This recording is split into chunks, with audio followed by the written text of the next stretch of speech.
When you think about evil, whom do you think about? Some of the most notorious and vile criminals in history might come to mind.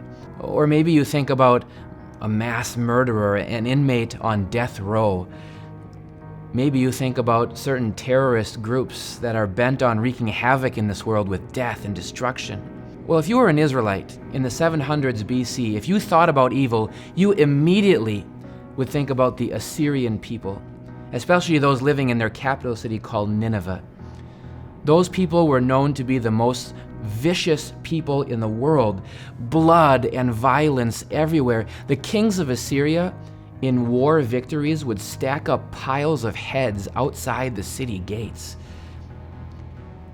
Now imagine that you're the prophet Jonah, and you're preaching your little heart out all over Israel, when suddenly God comes to you and says this: go to the great city of, not Jerusalem, Nineveh, and preach against it, because its wickedness has come up before me.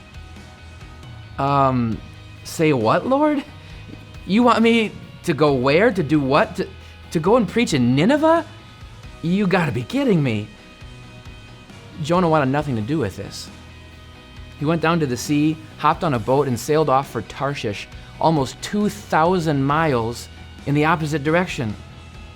Jonah was struggling to understand God's forgiving love is even for the worst sinners. And maybe you struggle with this at times too. Maybe you read stories in the news or on the internet. Maybe you think about those vile and violent criminals in the world, and you can't possibly fathom how those people would share real estate space with you in heaven. But that's exactly where God wants them. Jesus didn't come to die for saints. He came to die for sinners. All of them. Whether people commit big sins or small sins, overt sins or covert sins, every sinner can find forgiveness in the Lord. Jonah needed to learn that lesson, and we can be reminded of that too.